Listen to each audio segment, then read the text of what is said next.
Good afternoon and welcome to Lariat TV News Today. I'm Mackenzie Oviatt. And I'm Noah Torr. Thanks for joining us. It's been a little over a week since at least 50 people were accused of taking part in a multi-million-dollar college admissions scandal. Those arrested include familiar faces like actresses Lori Loughlin and Felicity Huffman. LTVN's Kennedy Dendy went and talked to Baylor students to see how they feel about this whirlwind of a scheme. The largest prosecuted college admissions scandal in U.S. history is still ongoing. Payments ranging from $200,000 to even millions have been used as bribes by celebrities, doctors, lawyers, and wealthy CEOs to help get their kids into elite universities. Students here at Baylor University expressed their thoughts on this nationwide investigation.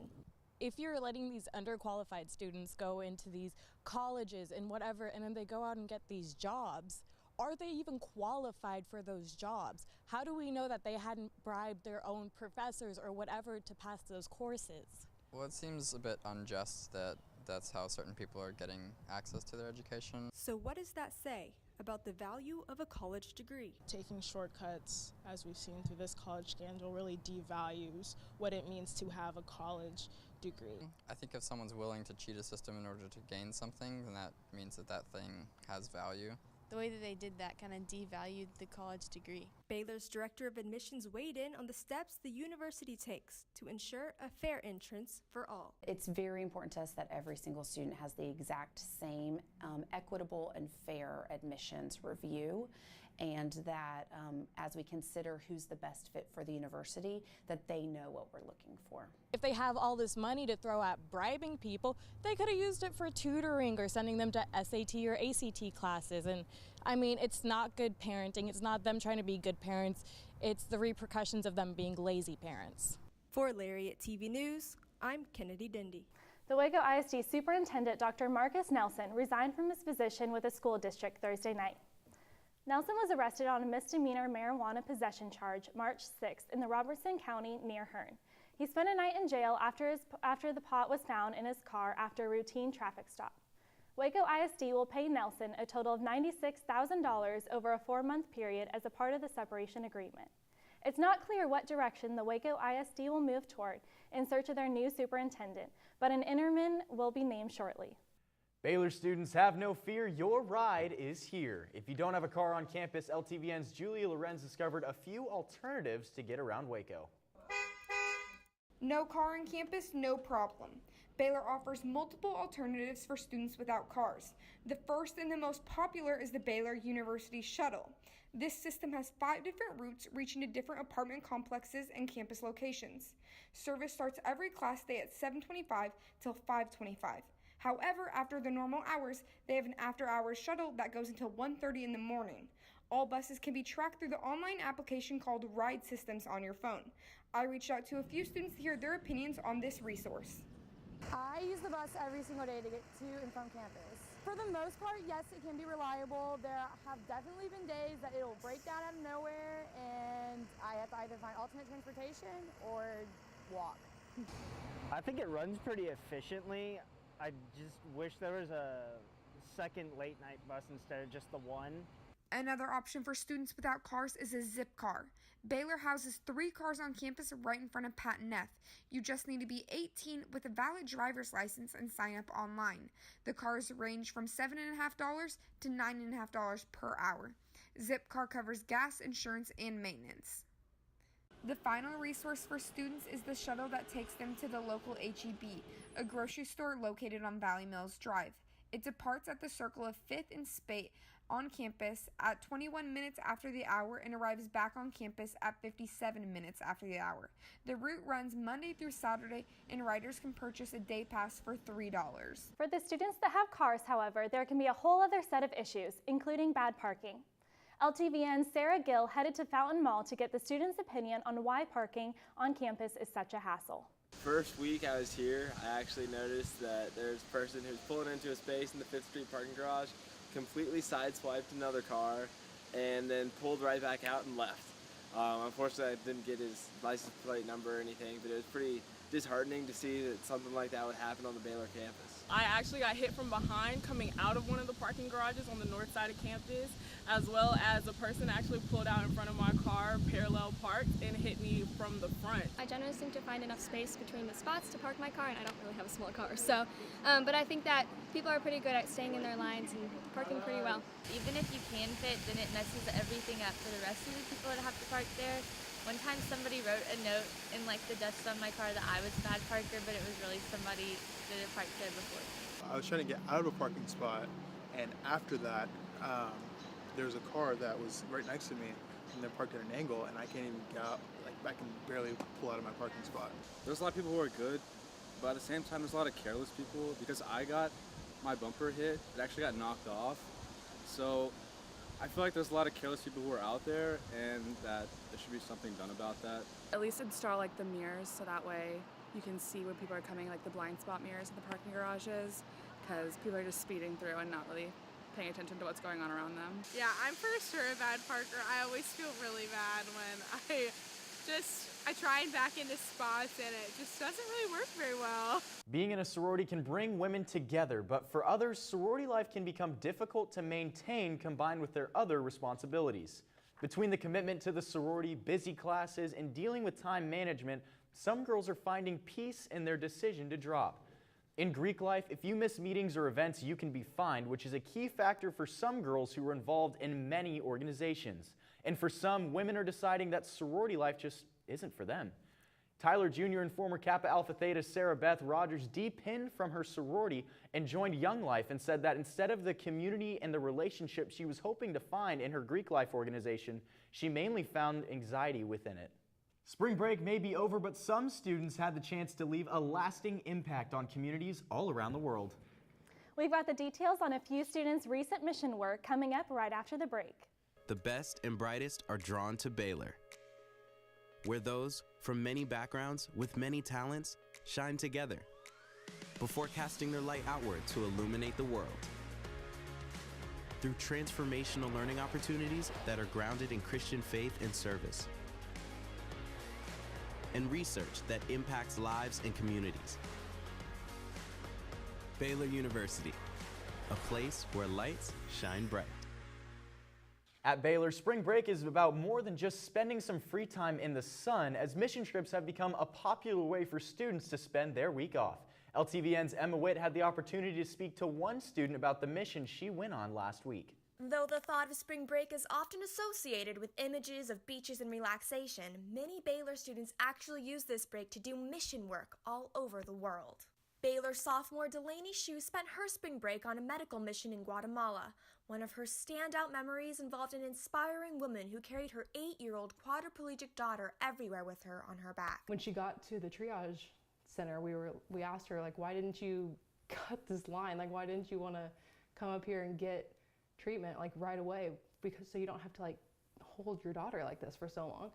And she was like, that's not what Jesus would have done. Jesus would have waited his turn, and he would have just waited patiently even if he was in need. And we were like, I don't think I could have done that. Executive Director of Mission Waco, Jimmy Durrell, also shares his thoughts on the impact that these mission trips can have on students as well as the people they seek to help.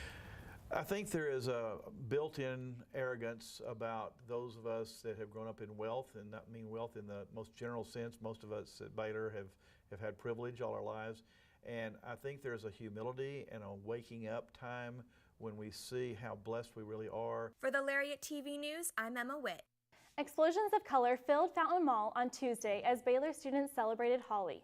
Holi is known as the Festival of Colors, and it is hosted by the Indian Supercontinent Student Association. Holi is a traditional Hindu event that celebrates love as people join together and forget conflict. It begins on the night of the full moon in the Hindu month of Falguna, which is typically in March. Club President Fareen Ali said it is important for the students in the club to feel connected as their heritage and their roots, and it is an event for everyone. This Saturday, a half marathon is taking place in Waco that attracts almost 2,000 runners from not only Texas, but across the nation. And the money it raises goes towards student scholarships. LTVN's Kennedy Dendy talked about the students about the preparation process and what it's actually like. It's crunch time for many Baylor students who are gearing up for a race that has been coined the toughest half in Texas. I've kind of just found like an online planning guide that will help me for beginners that I've been able to use, and it has like a lot of workouts that you can do throughout the week. This 13.1 mile long run can be a challenge both physically and mentally, but one student is no amateur to the running world. So I run 4 days per week. I run Monday, Wednesday, Fridays, and Saturdays. So my Monday, Wednesday, Friday runs are like a little bit shorter runs, probably not above like 4 miles, and then my Saturdays are my long runs. We have 15 water stations along the route, and so there is plenty of opportunities to get water. That is just like the biggest piece of advice and thing I think people should know is just there's plenty of water. Grab what you need and keep going, and there's going to be plenty of people there cheering you on the whole way. Last year I definitely meal prepped a lot of carbs, a lot of pasta, a lot of rice, pasta salads, lots of chicken. And definitely I love fruit, so a lot of berries I'll do as well. I'm the kind of person that doesn't really get nervous until I'm actually like starting the race. So yeah, I think I'll like be more anxious when I'm actually there. We like to say this is the toughest half marathon in Texas because not only do you have your scenic run through Baylor, but you have a pretty scenic and a pretty tough run through the hills of Cameron Park. Saturday's race will start and finish at McLean Stadium, and the money raised will go towards scholarships for Baylor students. For Lariat TV News, I'm Kennedy Dindy. You may want to stop studying so much at night on a computer or scrolling through social media before going to sleep. New research shows that the blue light found in the LED televisions, computers, and fluorescent lights can lead to irritated eyes, dry eyes, trouble focusing, and even loss of eyesight. The National Survey of Student Engagement said an average student spends about 17 hours weekly on a computer. According to a Harvard study, being exposed to the blue light can boost alertness and keep people awake at night, resulting in poor night's sleep. If you're an electronic device late at night, turn your device to night mode or purchase sunglasses to block the blue light from harming you. In the past, LTVN's Elizabeth Tharp has shown you how to shoot a free throw in basketball and how to spike a volleyball and more. Most recently, she picked up a new skill from Baylor's Golden Girls. Former Miss Texas and Baylor Golden Girl Caroline Carruthers taught me 4 main skills, starting off with figure eights. And Carruthers said to imagine you're scooping ice cream. Vanilla and cotton candy. So we're gonna hold the baton out in front of us with our thumb up. Good. So we're gonna take a big scoop. This is our spoon. We're gonna take a big scoop of vanilla ice cream over there to the left, and then a big scoop of cotton candy to the right. Oh, heck and then vanilla, cotton candy, and really relax that wrist. Yes. Is it this thing? Yes. Yeah, bro. So you're doing a figure eight. Then to change things up, Let's kind of go a little bit more horizontal. We're gonna like draw circles on the ceiling and on the floor. Okay. And then it's slowly gonna flatten out. Yes. I feel like all baton throwing skills are somehow related to food. So this is the pizza. everything is related to food. Yep. Yeah. And the next trick I learned proved to be a bit more challenging. We're gonna trap it here. This is the first trick that I ever learned. We're gonna stick our arms out straight. You're gonna lift your chin, let the baton roll down, and pop it up and catch it. But with a little practice. Lift, pop, pop. Oh, catch. And lastly, I learned how to Properly throw the baton. So I know you can do it. Okay. So we're gonna start in the middle. Perfect. So what we're gonna do is we're gonna rotate it clockwise. So this hand's gonna go here, and you're gonna open up and you're gonna pinch the baton. Perfect. What a lot of people don't know is when you throw the baton, you actually push it off your thumb.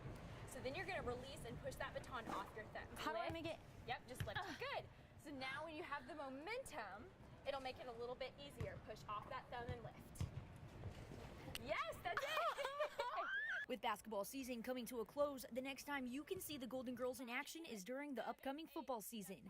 For Lariat TV News, I'm Elizabeth Tharp. Keep an eye on your brackets because March Madness is in full swing. Stick around and we'll tell you about the Bears' win over Syracuse on Thursday and what to expect from the Lady Bears on Saturday.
number 9 seed Baylor men's basketball team is moving on to the second round of the Big Dance after taking down 8 seeded Syracuse 78-69 last night in Salt Lake City, Utah.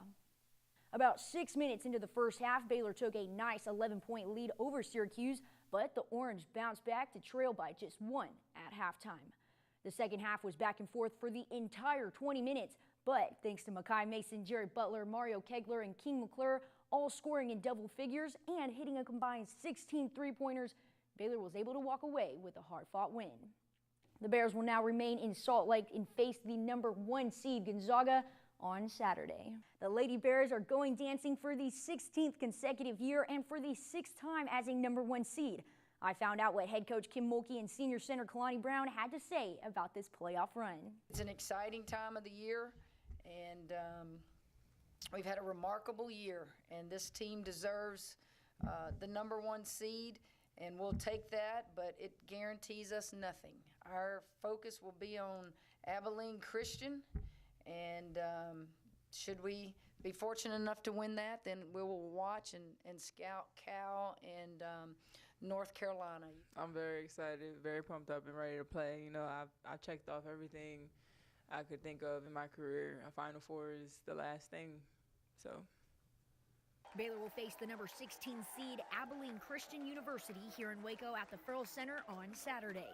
Reporting for LTVN Sports, I'm Elizabeth Tharp. Over spring break, the 6th-ranked Baylor men's tennis team won its 2nd tournament title in 3 seasons at the Indian Wells Tennis Garden.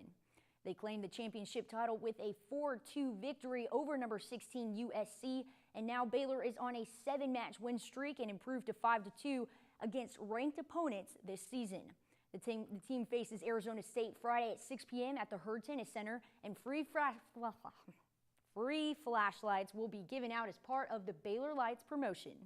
The number 1 ranked Baylor acrobatics and tumbling team is on fire once again and remained perfect this year after taking down Hawaii Pacific. The win extends Baylor's win streak to 24 consecutive meets.